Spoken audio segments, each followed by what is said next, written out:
मेरी पत्नी असल में एक अचूक निशानेबाज है, जिसका निशाना कभी नहीं चूकता, लेकिन मेरे सामने वो जानबूझकर निशाना चूकती है। तो मैंने उसे अपना हुनर दिखाने के लिए बंदूक उठा ली और जैसे ही मैंने एक के बाद एक निशाने पर सटीक निशाना लगाया, मैं खुद को यह कहने से रोक नहीं पाया, ये तो बस शुरुआती किस्मत थी। लेकिन मैंने ध्यान नहीं दिया कि मेरी पत्नी का चेहरा एकदम जम गया था। फिर बिना कुछ कहे उसने बंदूक छीन ली और ताबड़तोड़ गोलियां चला दी। जब आठों निशाने एकदम सटीक लगे तो मेरा मुंह खुला का खुला रह गया। तुमने इस तरह निशाना लगाना कहां से सीखा? बस शुरुआती किस्मत। उस पल मुझे जरा भी अंदाजा नहीं था कि मेरी पत्नी भी मेरी ही तरह एक टॉप टियर हत्यारी है। और उससे भी बुरी बात यह थी कि हम दोनों प्रतिद्वंद्वी संगठनों के लिए काम करते थे। हालांकि हम हमेशा अपने शेड्यूल को अलग अलग रखते थे। जब भी मेरी पत्नी को कोई काम होता, मैं बार में जाकर ताश खेलता और आराम करता, शायद कुछ अतिरिक्त पैसे कमाने के लिए किसी को मार गिराता। ये सिलसिला 6 साल तक चला और हम दोनों में से किसी को भी शक नहीं हुआ। हम एक दूसरे के दीवाने थे। लेकिन फिर एक दिन मुसीबत दस्तक देने आ गई। मुझे और मेरी पत्नी को एक ही इनाम का ठेका मिला। निशाना एक संरक्षित गवाह था, जिसका कोडनेम टैंक था।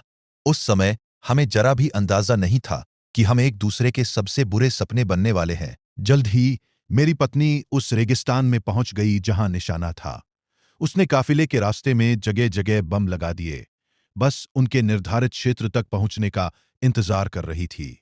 उसे लगा कि उसने सब कुछ ठीक कर लिया है, लेकिन अचानक एक एसयूवी उसकी तरफ तेजी से आती हुई इधर उधर लहराती हुई। मेरी पत्नी ने जल्दी से दूरबीन उठाई ताकि बेहतर ढंग से देख सके।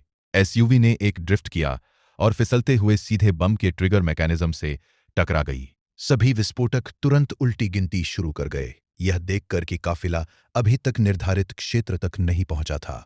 मेरी पत्नी ने पल भर में फैसला लिया और सभी सर्किट काट दिए। जहां तक उस मुसीबत खड़ी करने वाली एसयूवी की बात है, एक पल वह आम पर्यटकों जैसी लग रही थी। अगले ही पल किसी ने उसके अंदर से रॉकेट लॉन्चर निकाल लिया। मेरी पत्नी और उसने पहाड़ी पर एक गोली चलाई।